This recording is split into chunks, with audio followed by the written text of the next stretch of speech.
The newspaper headline read, "Local truck stop worker found dead in parking lot. Caleb Webb, 27, discovered at 2:59 a.m. in spot 47. I'm staring at those words right now. Tomorrow's date printed above them. My name, my age, the exact parking spot I walked past 3 minutes ago. The man holding the newspaper through the frost-covered glass of his cab looks exactly like me. Same jaw, same crooked nose my grandfather passed down, same dark circles from too many graveyard shifts at the Big Sky truck stop off exit 211 near Rawlins. But his clothes are 47 years out of date, and he's been dead since January 15th, 1977. My name is Caleb Webb, and I've worked the overnight shift at Big Sky for 8 months now. The stop sits 14 miles east of Rawlins on I-80, right where the highway carves through the red desert, and the wind never stops screaming across the sagebrush flats. We get maybe 30 trucks a night during winter, long haulers running loads between Salt Lake and Cheyenne, most of them too tired to do more than grunt at me when they pay for coffee and diesel.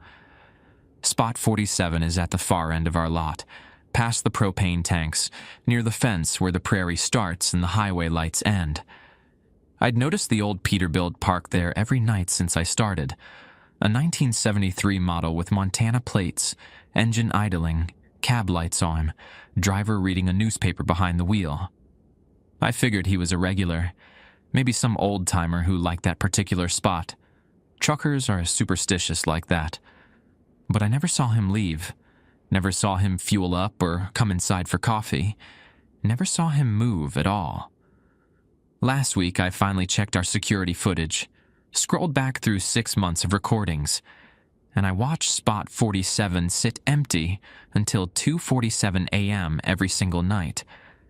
Then the truck would appear. Not pull in, appear. One frame, empty asphalt. Next frame, Peterbilt, engine running, driver reading. 12 minutes later, at 2:59, the truck would vanish the same way. No departure, no headlights sweeping across the lot. Just there, then not. I told myself it was a glitch, digital artifacts, some compression error in our ancient recording system. Then I found the photo in our break room, black and white, taped to the wall beside the first aid kit. A man in the trucker's cap standing beside a Peterbilt, the same model, the same plates. The caption read, "Rest in peace. Thomas Webb, 1932 to 1977, killed in I-80 blizzard." Webb. My last name, my grandfather's older brother, the one my family never talked about, the one who died 12 minutes short of reaching this truck stop 47 years ago. Tonight I walked up to spot 47 at 2:50 a.m., and now I'm looking at my own death in tomorrow's newspaper, held by a man who's trying to tell me something. I have 9 minutes left. 8 months ago, I drove into Rawlins with $40 in my checking account and a Craigslist job listing printed on gas station receipt paper. The ad was simple. Night attendant needed, Big Sky truck stop, $14 per hour, no experience necessary, must be comfortable working alone. I've been comfortable working alone my whole life. That's what happens when you grew up in Thermopolis with a mother who drank and a father who left before you could walk. My grandmother raised me until she passed when I was 19, and after that I bounced between roofing jobs and oil field work across the Wind River Basin. Nothing stuck. Nothing felt like it was supposed to. The truck stop sat 14 miles east of town, a single-story building with an attached garage bay and a parking lot big enough for 60 rigs. Donna Kessler, the day manager, hired me on the spot. She was a thick-armed woman in her 50s with a voice roughened by decades of Marlboro Reds, and she didn't waste time with pleasantries. "Shift starts at 10, ends at 6, she said, sliding a laminated sheet across the counter. "Read this, memorize it, don't ask me why." I looked at the paper. Handwritten rules in faded blue ink, photocopied so many times the edges had gone fuzzy. Rules for night shift, Big Sky Truck Stop 1. Do not approach any vehicle parked in spot 47 between 2:47 a.m. and 2:59 a.m. Do not acknowledge the driver. Do not make eye contact through the windows. 2. If the CB radio in the back office activates on its own, do not respond. Do not touch the dial. Let it run until it stops. 3. Between 3 a.m. and 3:15 a.m., stay behind the counter. Do not go outside for any reason, even if a customer requests assistance at the pumps. 4. If you hear knocking on the bathroom door from the inside when no one has entered, knock back 3 times and walk away. Do not open the door until after 4 a.m. 5. The photo on the break room wall is not to be removed or covered. Look at it once per shift. Remember the face. I read through the list twice, then I laughed. This some kind of initiation thing? Scare the new guy? Donna didn't smile. She didn't even blink. Last attendant before you quit after 2 weeks. One before that lasted 3 days. The one before him... She stopped, pressed her lips together. Just follow the rules, Caleb. That's all you gotta do. I took the job because I needed the money. Figured the rules were some local joke, a hazing tradition the old-timers played on newcomers. Wyoming people have a dark sense of humor. You spend enough winters isolated in towns of 300, you start entertaining yourself in strange ways. The first week, nothing happened. I stocked shelves, mopped floors, sold coffee and cigarettes to truckers who barely looked at me. The CB radio stayed silent, the bathroom door never knocked, and spot 47 sat empty every time I glanced out the window. I started to relax, started to think Donna was just messing with me. Then, on my 8th night, I was restocking the beef jerky display at 2:46 a.m. when headlights swept across the lot.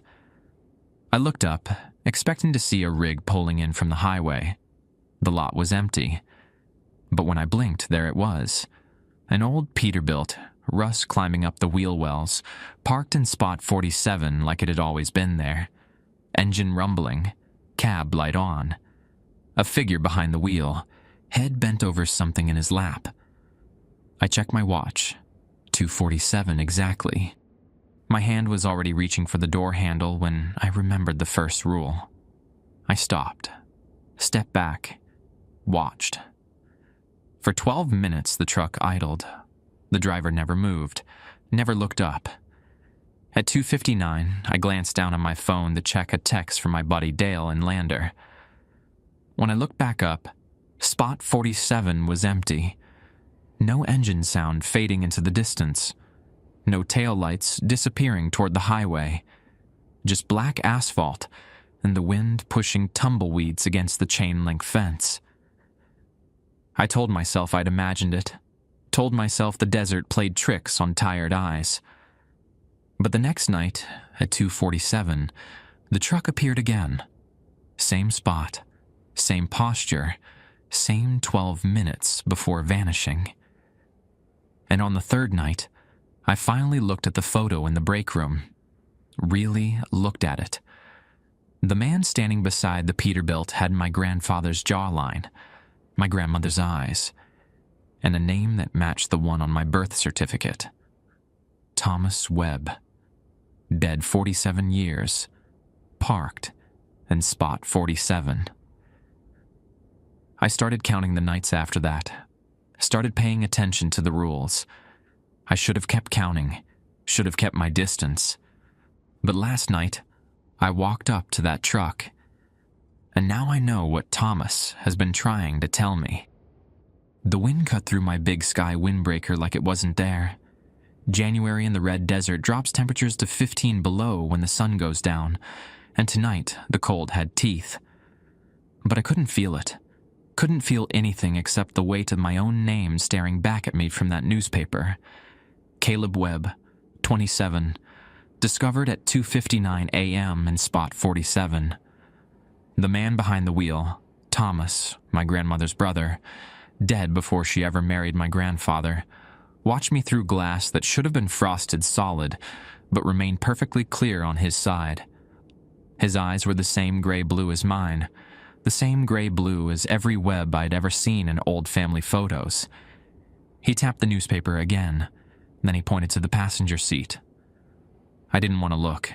Some part of me understood that seeing what sat in that seat would change something fundamental, would break whatever thin barrier existed between what I believed about the world and what was actually true. But my eyes moved anyway, drawn by the same compulsion that makes you stare at car wrecks on the highway. The figure in the passenger seat wore my uniform, the same faded blue polo with the Big Sky logo stitched over the heart, the same oil-stained Carhartt jacket I'd bought at the Tractor Supply in Rollins last October. He was slumped forward, face hidden, but I could see the back of his neck. A burn mark spread across the skin, blistered, blackened at the edges, like something had flash-cooked the flesh from the inside out. I stepped back. My boot caught on the chunk of frozen mud and I stumbled, nearly went down on the asphalt. When I looked up again, Thomas was writing on the inside of his windshield. His finger moved through the condensation, leaving words in the frost. I've been driving to the spot for 47 years. Every night, same time, same 12 minutes, trying to warn the next web, trying to stop what happens at 2:59.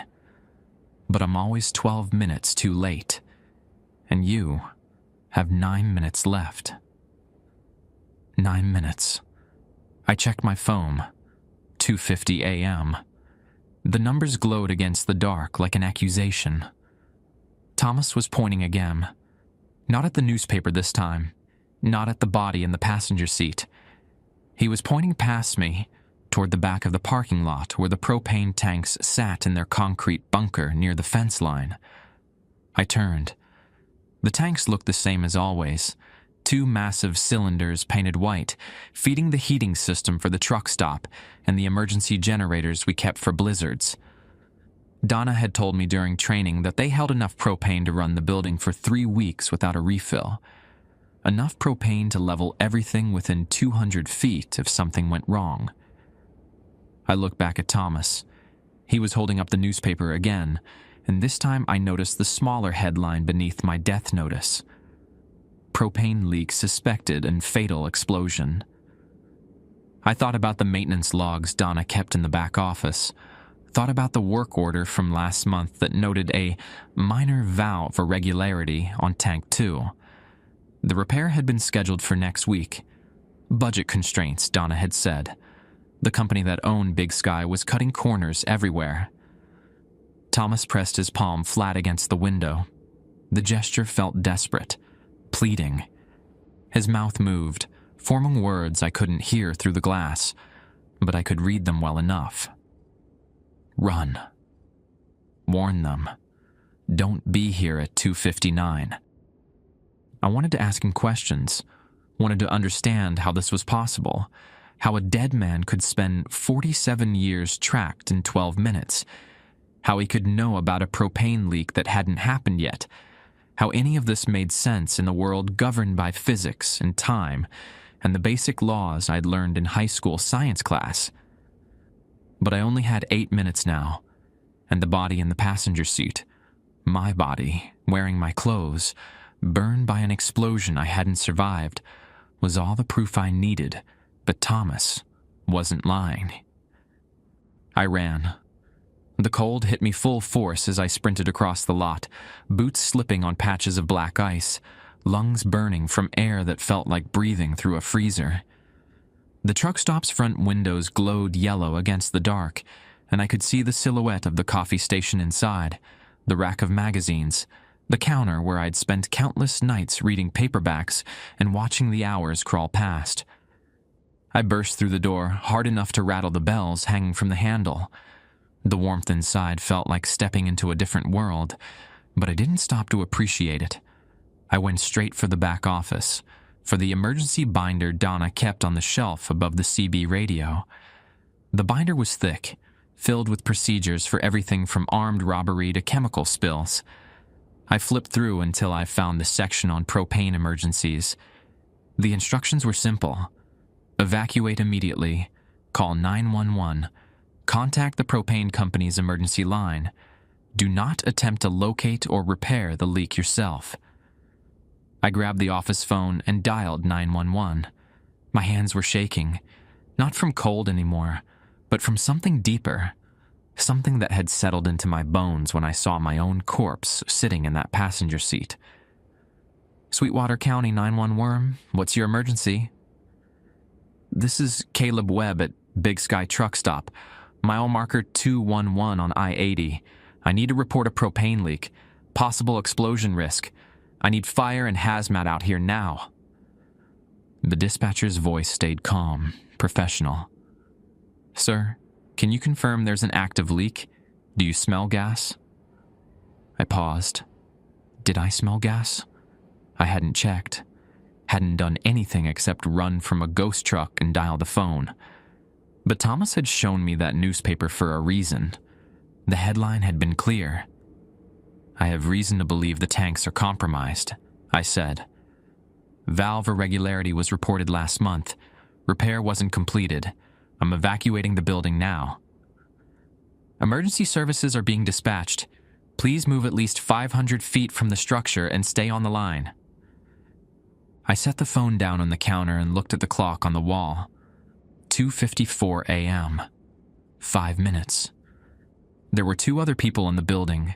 A trucker named Garth, who'd been nursing coffee in the corner booth for the past hour, and his partner, a younger guy whose name I never caught.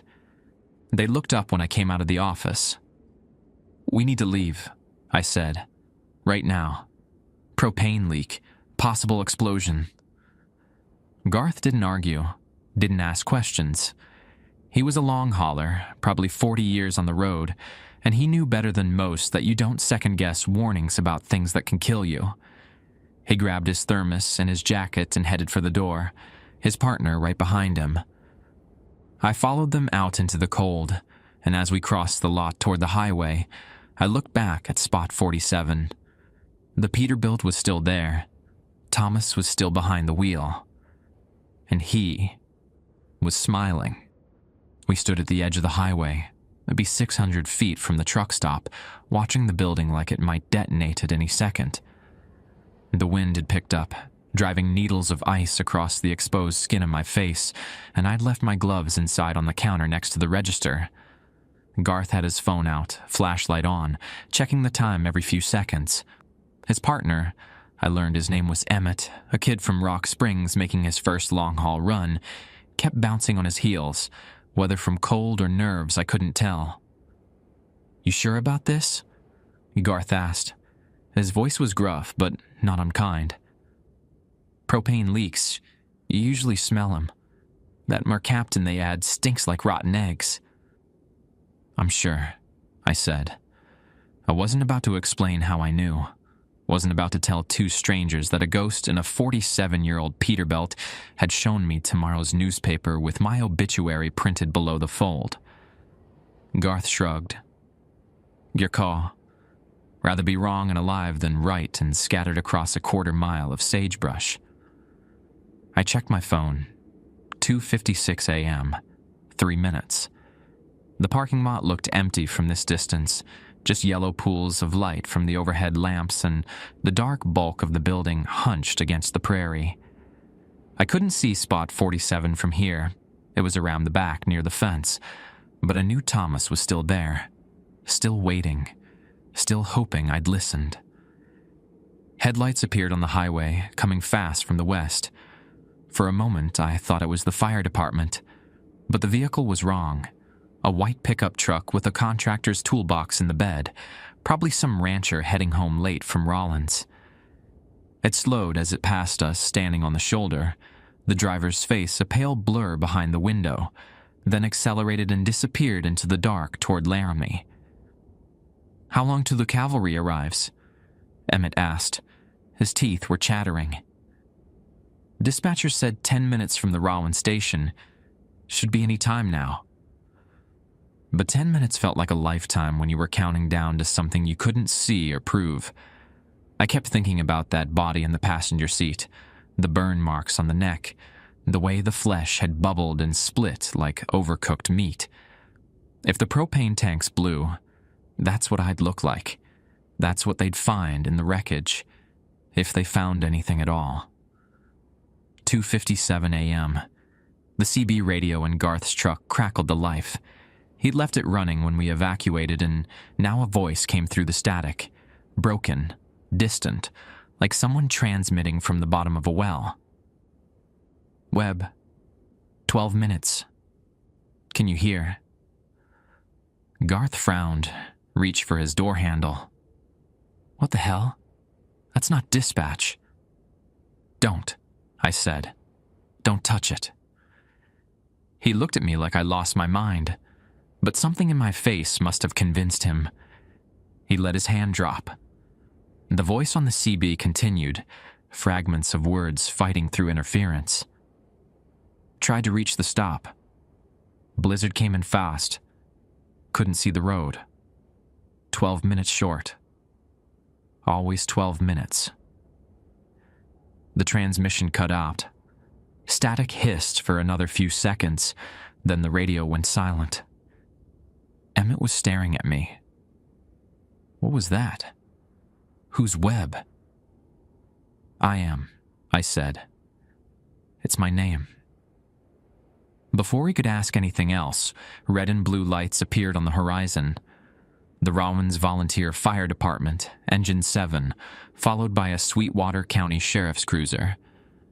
They pulled onto the shoulder behind us, and the woman in turnout gear jumped down from the engine cab. You the one who called it in? Webb? Yes, ma'am. Any confirmation of the leak? Smell? Hissing? Pressure drop on the gauges? I hesitated. No direct confirmation, but there's been a valve issue on tank 2. Work orders in the office, and I have reason to believe the system's going to fail in the next... I checked my phone. 2 minutes. The firefighter, her jacket said Reyes, gave me a long look. The kind of look you give someone who might be wasting your time on a freezing January night. But she didn't argue. She turned to her crew and started barking orders. Martinez, get the thermal imaging camera. Kowalczyk, I want a perimeter at 300 feet. Jensen, kill the power to that building from the main breaker on the south side, then get back here. Nobody goes near those tanks until we know what we're dealing with. Her crew moved fast, professional. I watched them fan out across the lot, yellow reflective stripes catching the light from their truck. Jensen disappeared around the side of the building. A few seconds later, the truck stop's windows went dark as he cut the power. 2:58 a.m. I could feel my pulse in my throat, could feel every second ticking past like drops of water from a leaking faucet. The body in the passenger seat, the burned flesh, the headline on tomorrow's paper. Reyes was studying the propane tanks through binoculars, speaking into her radio. I couldn't hear what she was saying, but her posture had changed, stiffened. She lowered the binoculars and turned toward me. There's vapor coming off tank 2, she said. Slow leak from the valve assembly. You were right. I didn't feel relief, didn't feel vindicated. I just kept watching the clock on my phone, watching the numbers change. 2:59 a.m. Nothing happened. No explosion, no fireball rolling across the parking lot, no shockwave throwing me backward onto the frozen ground. Just the wind and the distant rumble of a semi on the highway, and Reyes shouting orders to her team as they moved in with equipment I didn't recognize. I stood there for a long moment, waiting for something to go wrong, waiting for the world to catch up with the future Thomas had shown me. But the seconds kept passing. 3 o'clock, 3:01, 3:02, and the truck stop remained standing, dark and quiet under the winter stars. Hey. Garth's hand landed on my shoulder. You okay? You look like you've seen a ghost." I almost laughed. "Something like that." "Well, whatever took you off, good instincts. That leak could have built up enough vapor to blow by morning. Probably would have taken out the whole building and half the lot." He was right. The timeline made sense now. The leak was slow enough that no one would smell it during a normal shift, slow enough to accumulate over hours without triggering any alarms. By the time the vapor concentration reached critical levels, it would only take a spark, a static discharge, a truck engine backfiring in the lot, an ignition source at exactly 2:59 a.m. I turned away from Garth and walked toward the back of the lot. My legs felt unsteady, like I just stepped off a boat after weeks at sea. The firefighters were focused on the tanks, running tests, setting up ventilation equipment. None of them noticed me slip past the perimeter tape. Spot 47 was empty. No Peterbilt, no Montana plates, no figure behind the wheel reading a newspaper with tomorrow's date. But there was something on the asphalt. A rectangle of white, weighted down by a chunk of rock against the wind. I bent down and picked it up. It was a photograph. Black and white, edges yellowed with age. The same photo that hung in the break room. Thomas Webb, standing beside his truck, smiling at the camera. On the back, someone had written in pencil, January 15th, 1977, 12 miles from Big Sky. Almost made it. I turned the photo over and looked at his face again, at the eyes that matched mine, at the jar my grandmother used to say came from the Webb side. 47 years he'd been trying to finish that drive. 47 years of appearing at 2:47 and vanishing at 2:59. 47 years of being 12 minutes too late. Until tonight. I tucked the photo into my jacket and walked back toward the lights. Reyes found me standing at the edge of spot 47, staring at empty asphalt. She had a clipboard in one hand and a flashlight in the other, and her expression sat somewhere between suspicion and grudging respect. "Webb, need to ask you some questions for the report." I turned, slipping the photograph deeper into my jacket pocket. "Sure." "Walk me through it. How'd you know about the leak?" I'd had a few minutes to think about this, to construct a version of events that didn't involve ghost trucks and newspapers from the future. I was doing my rounds, noticed something off about the tanks, thought I heard a hissing sound, remembered the work order about the valve issue, figured better safe than sorry. Reyes wrote something on her clipboard. "You didn't know anything? Mercaptan's pretty distinctive." Wind was blowing hard, maybe carried it away before I could catch it. She looked at me for a long moment. I got the sense she didn't entirely believe me, but she also didn't have a better explanation. "Well, whatever tipped you off, you probably saved your own life tonight, and the lives of those two truckers. Leak was worse than we initially thought. Hairline fracture in the valve housing, then seeping for days. Another few hours of vapor buildup in any ignition source would have set it off." "How bad would it have been? Both tanks? Fully loaded?" She shook her head. "Blast radius of maybe 200 feet. Fireball twice that. Would have taken out the building, the pumps, and anything parked in the back half of the lot." Spot 47 was in the back half of the lot. "When can I go back inside?" I asked. "I left my keys, my wallet." "Not tonight. We're treating this as a has-not scene until the propane company can get a crew out here to drain and inspect both tanks. Probably be closed for 2-3 days minimum." She handed me a card. "That's the number for your corporate office. They'll need to file insurance claims, arrange for repairs. You should probably call your manager, too." Donna. I hadn't even thought about calling her. "Yeah, I'll do that." Reyes nodded and walked back toward her crew. I watched her go, then pulled out my phone and dialed Donna's home number. It rang 6 times before she picked up, her voice thick with sleep. "This better be important." "Donna, it's Caleb. There's been an incident at the stop. Propane leak. Fire department's here." A long pause. I heard rustling like she was sitting up in bed. "Is anyone hurt?" "No. I got everyone out in time." "How do you know? About the leak?" The same question Reyes had asked, the same question I didn't have a real answer for. I just knew.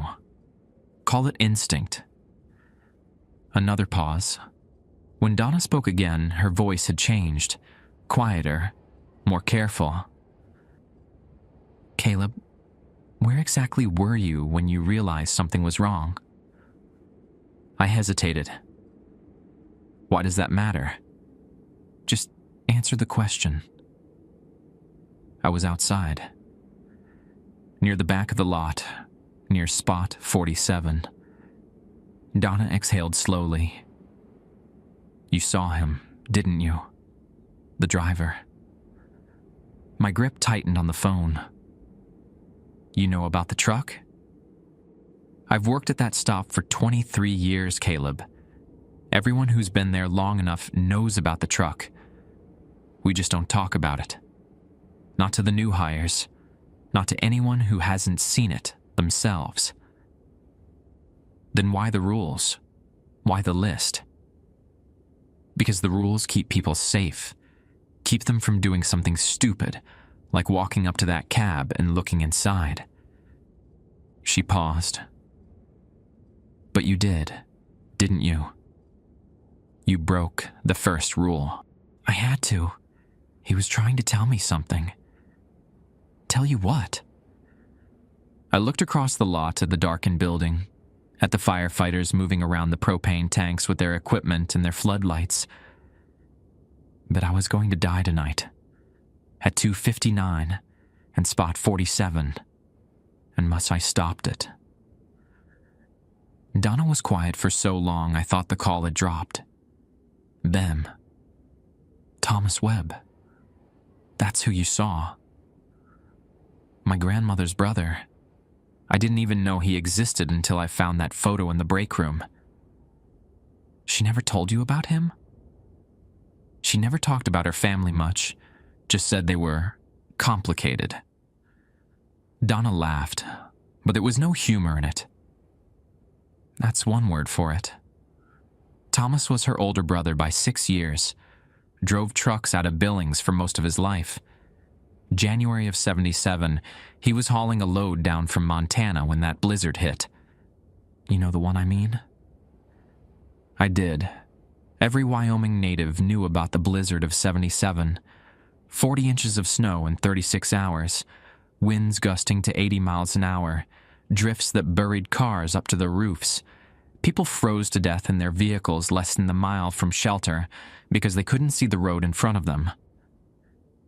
He was trying to reach the truck stop, I said. The note on the photo said he was 12 miles out. Closer to 10, actually. Highway Patrol found his rig the next spring, after the snow melted. He got off the road about 2 miles east of where Big Sky sits now. Probably couldn't see the exit. Probably didn't even know how close he was. Donna's voice softened. They found him in the cab, frozen solid, hand still on the wheel. I thought about Thomas behind that frosted window. Thought about the way he'd smiled when I finally understood his warning. 47 years of trying to finish a drive he'd never completed. 47 years of appearing at 2:47 and vanishing at 2:59. The same 12 minutes he'd spent dying in that blizzard, unable to see the lights of the truck stop just over the next ridge. "Why me?" I asked. "Why now?" "You're a Webb. First one to work at that stop since I've been there. Maybe the first one ever. Donna paused. And maybe Thomas has been waiting all this time for family to show up. Someone he could actually reach. Someone who might listen. The leak. Did he know about it somehow? I don't pretend to understand how any of this works, Caleb. But I've learned not to question it either. The rules exist because strange things happen at that stop, especially between 2 and 4 in the morning. Things that don't make sense. Things that scare people enough to quit after a few shifts. She took a breath. But tonight, whatever Thomas showed you, it saved lives. It saved your life. That's gotta mean something. I thought about the body in the passenger seat. My body, burned and broken, slumped in that cab like a warning. Thomas hadn't just been trying to reach the truck stop all these years. He'd been trying to protect whoever came after him, whatever family he had left. Donna, the rules. Are there others? Things you haven't told me? She didn't answer right away. When she did, her voice was careful again, measured. There are always things I haven't told you, Caleb. That's how it works at Big Sky. You learn what you need to know, when you need to know it. That's not exactly reassuring. It's not meant to be. Get some rest. Find a motel in town. Put it on the company card. I'll handle things from here. She hung up before I could ask anything else. I stood there in the cold, phone in my hand, watching the firefighters work. The wind had died down a little, and I could hear their voices carrying across the lot. Technical jargon about pressure readings and vapor concentrations, the kind of mundane details that made the world feel normal again. But normal felt like a word that belonged to someone else now. Someone who hadn't seen his own corpse in the passenger seat of a ghost truck. Someone who didn't know that the rules posted in the break room were there for reasons nobody wanted to explain. I pulled the photograph from my pockets and looked at Thomas one more time. His smile, his eyes, the truck that had been his coffin for 47 winters. "Thank you," I said quietly. The wind picked up again, snatching the words away before they could reach the empty parking spot. But somewhere, I hoped, Thomas heard them anyway. The Weston Inn sat on Cedar Streets in downtown Rollins, a 2-story brick building that had probably been modern sometime during the Nixon administration. The woman at the front desk didn't blink when I walked in at 4:30 in the morning, windburned and snowing like propane. She just asked for a credit card and handed me a key attached to a plastic diamond with the number 12 stamped on it. "Ice machine's at the end of the hall," she said. "Checkout's at 11. The room was small but clean. Floral bedspread, wood-paneled walls, a television that looked older than I was. I sat on the edge of the bed and pulled out the photograph of Thomas again, studying his face under the yellow light of the bedside lamp. He looked younger than I'd expected, maybe 30, 35 at most. The truck behind him gleamed like it had just rolled off the lot. No rust, no road wear, none of the decay I'd seen on the version parked in spot 47. This was Thomas before the blizzard, before 47 years of haunting the same 12 minutes. I flipped the photo over and read the inscription again. January 15th, 1977. 12 miles from Big Sky. Almost made it. But Donna had said he was only 10 miles out when they found him, 2 miles east of where the truck stop stood now. The math didn't add up, unless whoever wrote the note didn't know exactly where he died, unless the story had gotten muddled over the years, the way family stories always do. I set the photo on the nightstand and lay back on the bed, too tired to undress, too wired to sleep. The ceiling had a water stain shaped like the state of Wyoming, and I found myself tracing its borders with my eyes. Carbon County to the south, Sweetwater County where I was now, Fremont County up north, where Thermopolis sat in the Wind River Basin. My grandmother had grown up in Thermopolis, so had Thomas, presumably. The family had been in Wyoming for generations, ranchers and roughnecks, truck drivers and railroad men. My grandmother never talked about them much, just said the Webbs had bad luck with roads. I thought she meant car accidents, flat tires, the kind of mundane misfortunes that pile up over decades of driving through a state where the nearest town is always an hour away. Now I wondered if she'd meant something else entirely. Sleep came in fragments. I'd drift off for 10 or 15 minutes, then jerk awake with the image of that burned body fresh in my mind, the blistered skin, the way it had been slumped in the passenger seat like a puppet with cut strings. That was supposed to be me. Would have been me if Thomas hadn't found a way to reach across 47 years and show me what was coming. Around 5:30, I gave up on rest and turned on the television. Local news out of Casper, the anchor talking about livestock prices and a high school basketball tournament in Gillette. Nothing about a propane leak at a truck stop near Rollins. It was too early for that story to hit the wires, too early for anyone to know how close the night had come to ending in fire and death. I flipped through channels until I landed on a rerun of some fishing show, then muted the volume and stared at the screen without really seeing it.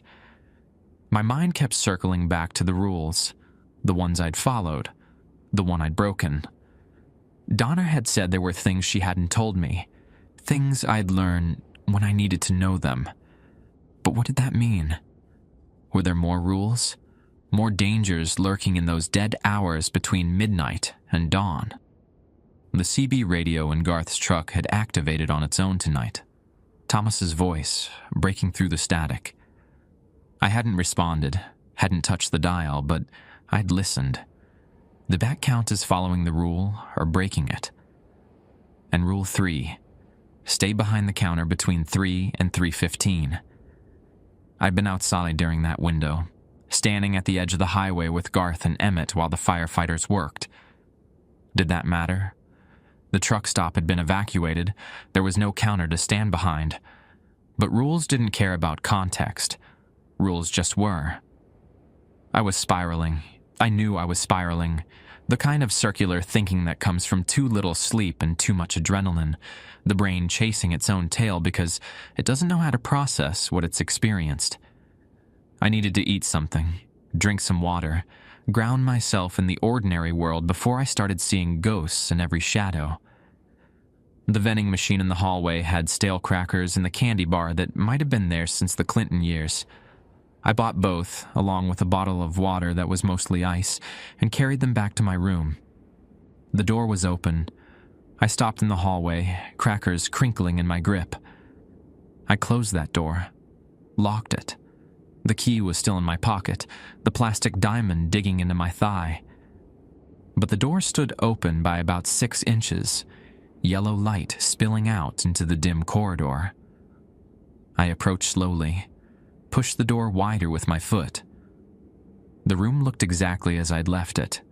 Bed unmade, television flickering silently, photograph of Thomas still sitting on the nightstand.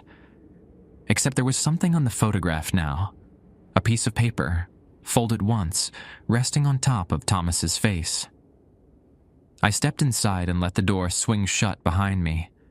The lock clicked automatically, loud in the quiet room. I crossed to the nightstand and picked up the paper. It was a page torn from the newspaper, old, yellowed, brittle at the edges. The date at the top read January 17th, 1977, 2 days after Thomas had frozen in his cab. The headline, 3 dead in I-80 blizzard, bodies recovered near Rollins. 3 dead. Not 1. 3. I scanned the article, my eyes catching on names and details. Thomas Webb, 44, of Billings, Montana, found in this truck approximately 2 miles east of exit 211. 3. Marianne Cutler, 31, of Cheyenne, discovered in her vehicle near mile marker 208. Harold Jessup, 56 of Evanston, located in the drainage ditch off the westbound shoulder. 3 people had died in that blizzard. 3 people who'd been trying to reach shelter and hadn't made it. Thomas wasn't alone. He'd never been alone. I sat down heavily on the bed, the newspaper clipping trembling in my hands. Marianne Cutler, Harold Jessup. Names I'd never heard. People who'd been forgotten by everyone except, apparently, whatever force had left this article in my motel room. The rules at Big Sky. Were they just about Thomas? Or were there others? Other ghosts trapped in their final minutes, appearing at specific times, trying to warn or reach, or simply exist in the spaces between life and death. I thought about Rule 4, the knocking on the bathroom door, the instructions to knock back 3 times and walk away. Who had that rule been written for? Who was on the other side of that door, waiting for acknowledgement? Marianne Cutler had been found near mile marker 208. That was only 3 miles from the truck stop. Close enough to see the lights, maybe. Close enough to think she might make it before the cold took her. I looked at the bathroom door across the room. It was closed. Had been closed since I'd arrived. I hadn't used it yet. Hadn't done anything except collapse on the bed and try not to think about burning alive in a parking lot. The door was closed, and something on the other side of it had just knocked 3 times. I didn't move, didn't breathe. The knocks came again. Slow, deliberate, spaced about a second apart. Not frantic, not desperate. Patient, like whoever was knocking had all the time in the world. Rule 4 said to knock back 3 times and walk away. But I wasn't at the truck stop. I wasn't on shift. Did the rules follow me? Did they apply here, 14 miles from Big Sky, and the motel room that had nothing to do with Spot 47 or propane tanks or ghost trucks from 1977? The knocking came a 3rd time. 3 knocks. Waiting. My hand moved before I could stop it. 3 knocks on the bathroom door, my knuckles rapping against the hollow wood. The sound seemed too loud, too real, echoing in the small space. Then I walked away, crossed to the far side of the room, near the window, and stood with my back against the wall, waiting. The bathroom door didn't open. No sound came from behind it, just silence, stretching out like a held breath. I stayed there until the sun came up, watching the light creep across the carpet, counting the minutes until checkout time. The photograph of Thomas sat on the nightstand where I'd left it, his smile unchanged, his eyes watching me from across 47 years. I didn't open the bathroom door. Not until 11 o'clock, when I had to leave, when the daylight was strong enough to make everything feel solid and ordinary again. The bathroom was empty, clean towels on the rack, wrapped soap on the sink. No sign that anyone had ever been inside. But on the mirror, written in condensation that hadn't been there before, were 3 words. She says, Frax. The Carbon County Library sat on 5th Street, a squat brown building with a mural of wild horses painted across its western wall. I'd driven past it 100 times on my way to and from work, never once thinking I'd need what was inside. The librarian was a thin man in his 60s named Gil, and he didn't seem surprised when I asked about the blizzard of 77. "Get a few requests every year," he said, leading me toward the back room where they kept the microfiche machines. Mostly from weather buffs or folks writing books about Wyoming history. "You a writer?" "Family research," I said. "My great-uncle died in that storm." Gil nodded like this was the most natural thing in the world. "I'm sorry to hear it. A lot of people lost folks that winter. Worst storm since '49, and that one killed 76 across the Plain States." He showed me how to load the microfiche and left me alone with 6 months of archived copies of the Rawlins Daily Times. The machine hummed as I scrolled through January 1977, searching for anything about the blizzard and its victims. The first article appeared on January 16th, the day after the storm hit. Blizzard paralyzes 180, travelers stranded across county. The photo showed a snowplow trying to clear the highway, drifts piled higher than its blade. Below the fold, a smaller headline: "Search continues for missing motorists." I kept scrolling. January 17th brought the article I'd already seen, the one that had appeared in my motel room. 3 dead: Thomas Webb, Marianne Cutler, Harold Jessup. But the microfiche version had more detail than the clipping I'd found. A sidebar listed the locations where each body had been recovered, along with brief biographical information.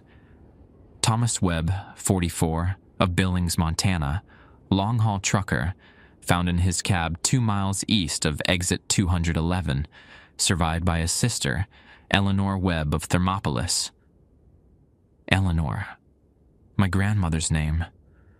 I'd known Thomas was her brother, but seeing it printed in 47-year-old newsprint made it real in a way it hadn't been before. She'd lost him in that blizzard. Lost him and never talked about it, not once in all the years I'd lived under her roof. I kept reading. Marianne Cutler, 31, of Cheyenne, schoolteacher, found in her vehicle near mile marker 208, survived by her husband, Dennis, and 2 daughters, ages 4 and 7. A schoolteacher with young children, probably driving home from somewhere, maybe visiting family in Rock Springs or Salt Lake, trying to beat the storm back to Cheyenne. She'd gotten within 3 miles of shelter before the whiteout took her. Harold Jessup, 56, of Evanston, retired railroad worker, found in a drainage ditch off the westbound shoulder near mile marker 215. No surviving family listed. 3 people, 3 different lives, all of them ending within a few miles of each other, within a few miles of the truck stop where I'd spent the past 8 months working nights. I scrolled forward, looking for follow-up articles. Found one from January 19th. Memorial service planned for blizzard victims. Another from January 24th. Highway Patrol reviews emergency response after deadly storm. Nothing that explained why their ghosts might be lingering at Big Sky. Nothing that connected them to the rules posted in the break room. But then I found something from February 3rd. A letter to the editor, buried on page 6. To the editor. I am writing to express my gratitude to the staff of the Big Sky truck stop for their efforts during the recent tragedy. Although my wife Marianne did not survive, I have learned from Highway Patrol that she was attempting to reach the truck stop when she became disoriented in the storm.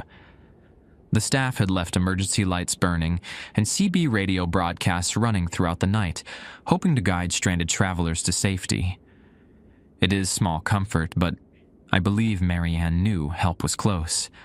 She was only 3 miles away when her car left the road. I hope the truck stop will continue to serve as a beacon for travelers in distress. Sincerely, Dennis Cutler, Cheyenne. A beacon, emergency lights burning, CB radio broadcasts. The CB radio. Rule 2. If the radio activates on its own, do not respond, do not touch the dial, let it run until it stops. Marianne had been trying to follow a CB broadcast to safety. She'd heard the truck stop calling out to stranded drivers, guiding them through the whiteout. But she hadn't made it. 3 miles short. And now, 47 years later, something at Big Sky was still broadcasting. And something was still trying to follow those signals home. I sat back in my chair, the microfiche machine glowing blue in front of me. The rules weren't arbitrary. They weren't some local prank to scare new employees. They were protocols, safety measures, ways to coexist with the dead who'd never finished their journeys.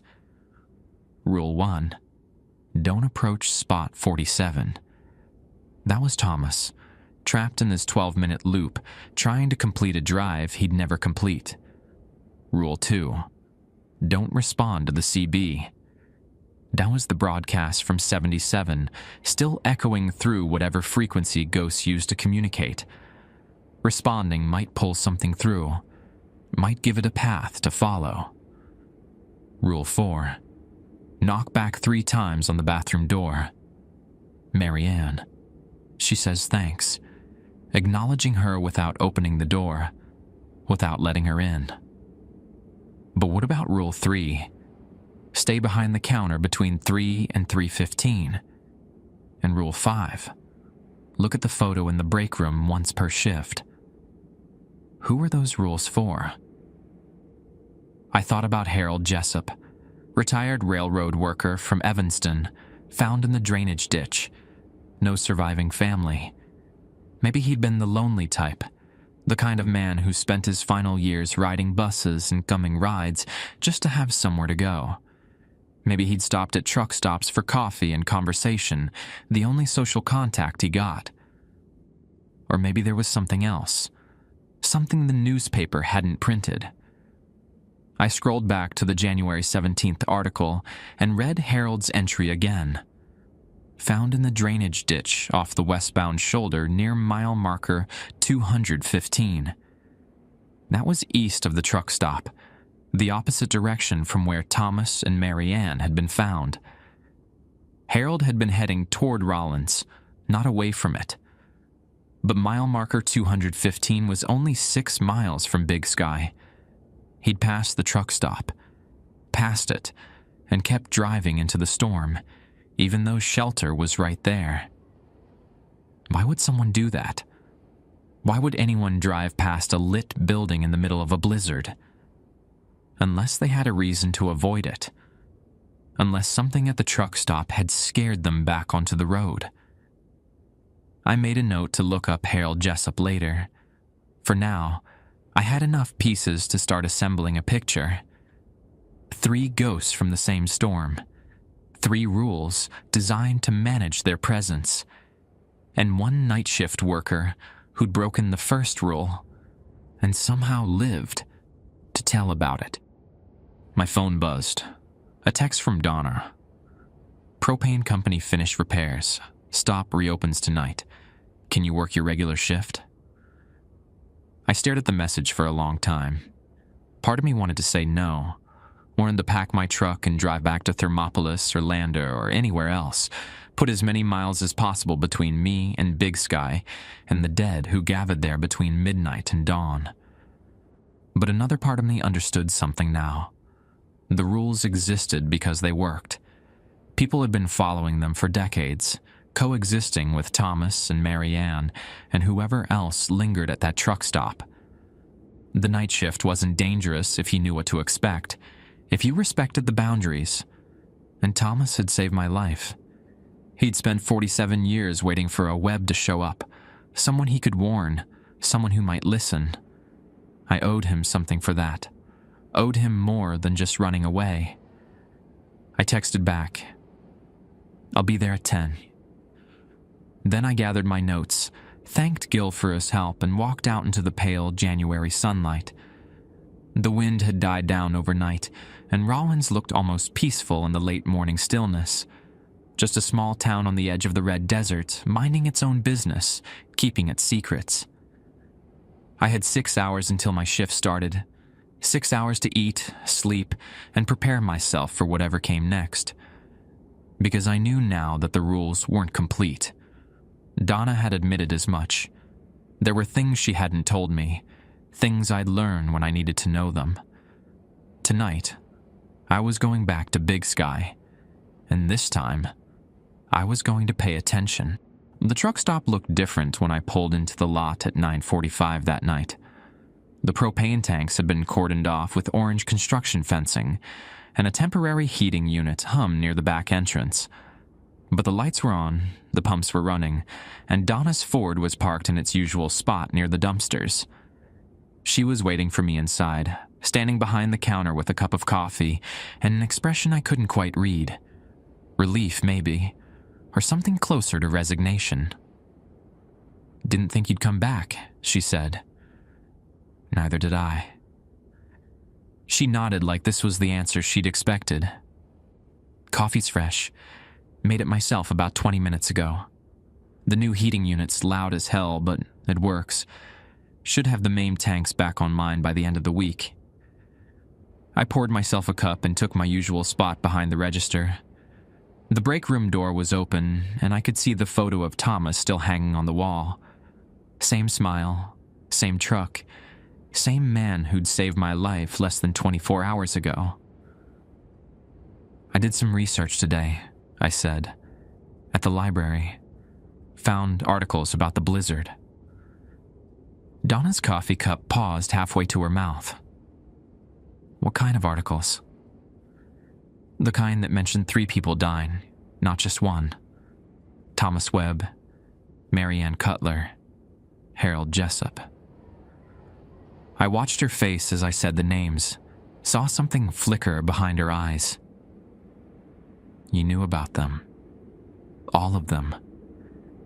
She set down a cup. I told you, Caleb. You learn what you need to know when you need to know it. I need to know now.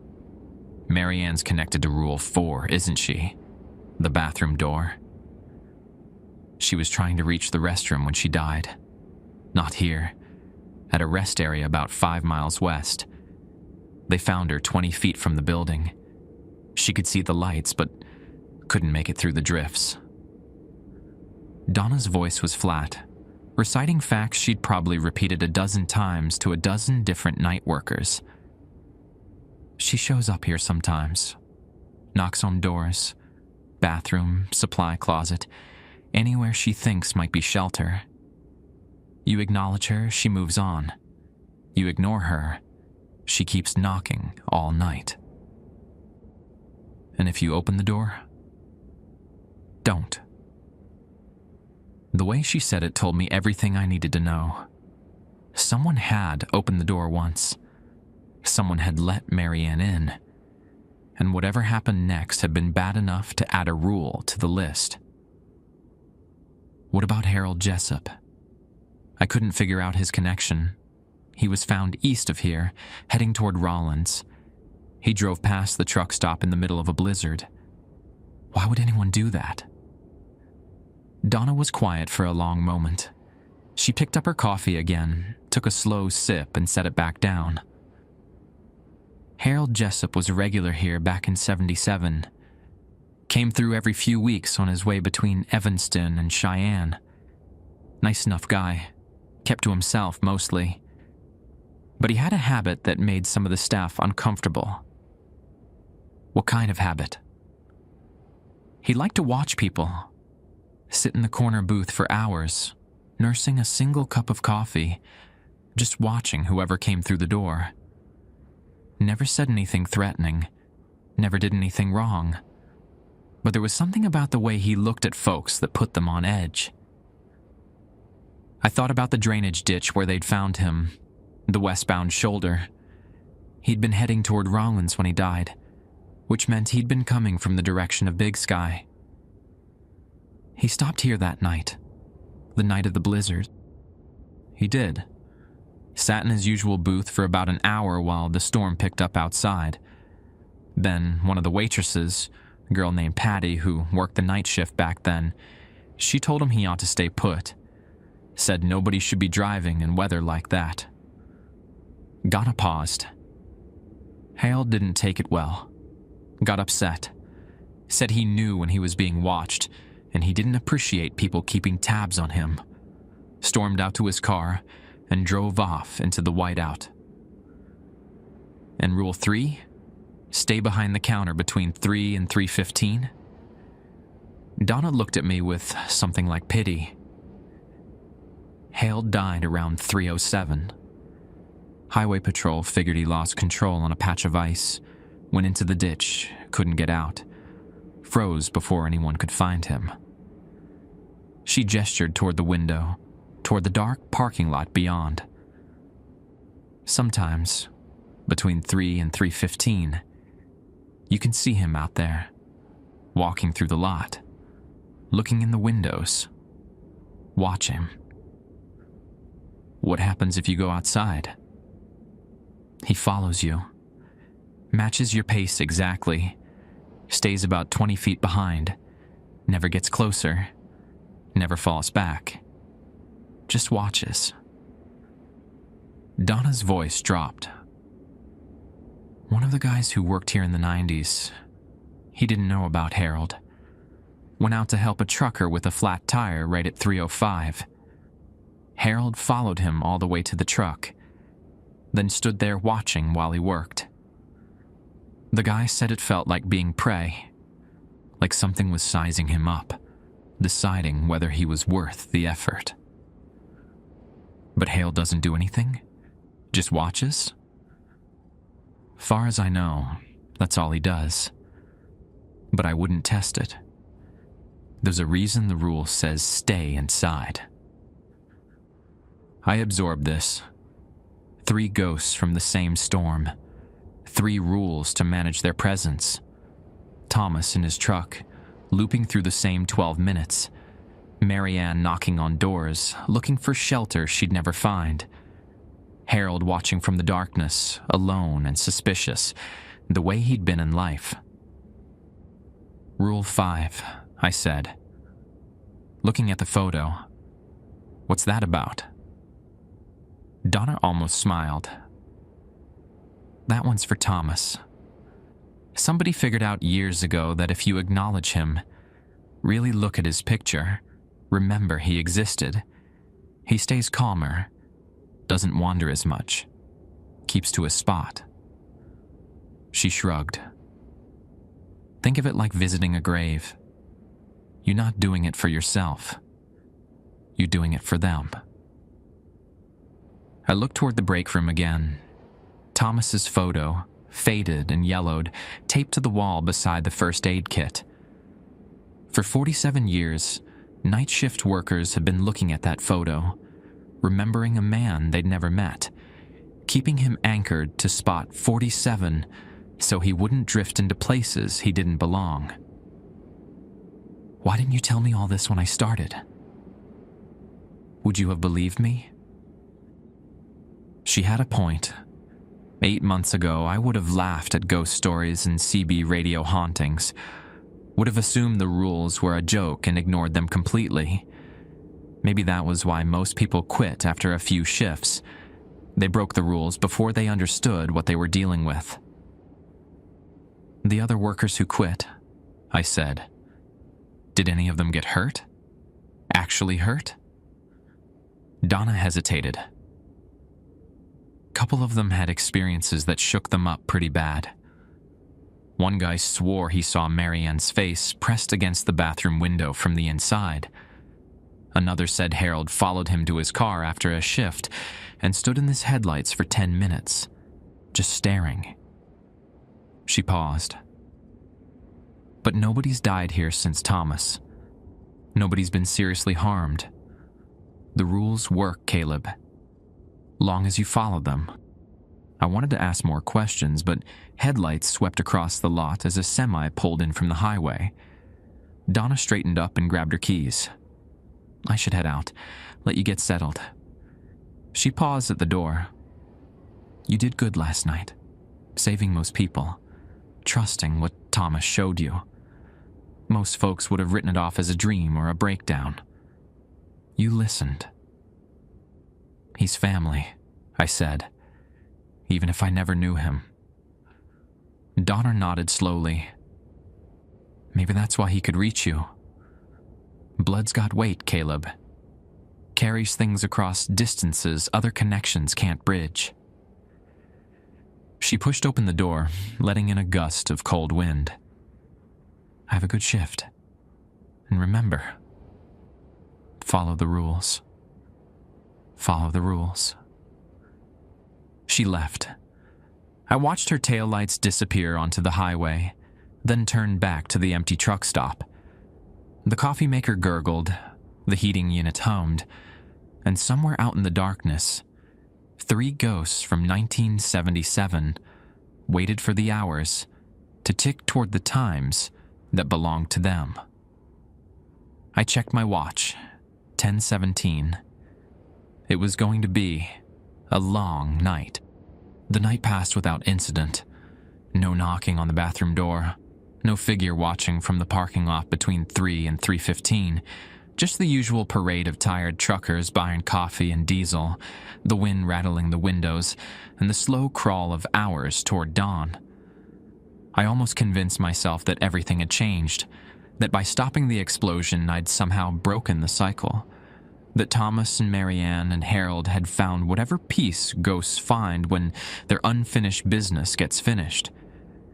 Then 2:47 arrived. I was restocking the cigarette display when I heard it. The low rumble of the diesel engine, older and rougher than the modern rigs that rolled through Big Sky. I looked up at the window and saw headlights cutting through the darkness at the back of the lot. Spot 47. My hand stopped moving. I set down the carton of Marlboros and walked to the window, pressing my palm against the cold glass. The Peterbilt sat in its usual place. Same rust on the wheel wells, same Montana plates, same cab light glowing yellow against the night. But something was different. The engine wasn't just idling. It was running. Really running. The way an engine runs when it's ready to move. And Thomas wasn't reading a newspaper. He was looking directly at me. Smiling. Not the sad, desperate smile I'd seen when he held up the headline with my death notice. This was something else. Something lighter. The smile of a man who'd finally finished a job that had taken him 47 years. He raised his hand. A wave. Simple and unhurried, the way you'd wave to a neighbor across a fence or a cousin at a family reunion. I waved back. Thomas reached down to his dashboard and held something up to the window. The newspaper. I couldn't read the headline from this distance, but I didn't need to. I knew what it said. I'd lived through the night it described. Disaster averted. He set the paper down, put both hands on the wheel, and did something I'd never seen the ghost truck do in 8 months of watching. He put it in gear. The Peterbilt rolled forward, slow and steady, pulling out of spot 47 like any other truck leaving any other parking lot. Its headlights swept across the asphalt as it turned toward the exit. The engine growled, gears shifting, the sound of a working vehicle doing what working vehicles do. I watched it reach the end of the lot, watched it pause at the highway entrance, blinker flashing amber in the darkness. Watched it pull onto I-80, heading west toward Rollins and whatever lay beyond. The taillights grew smaller, red dots shrinking against the black, and then they were gone. I stood at the window for a long time after that, watching the empty highway, waiting for the truck to reappear the way it always had.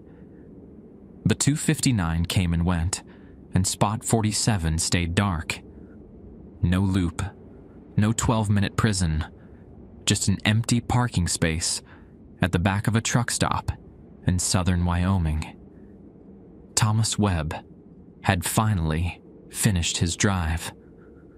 47 years late, but finished all the same.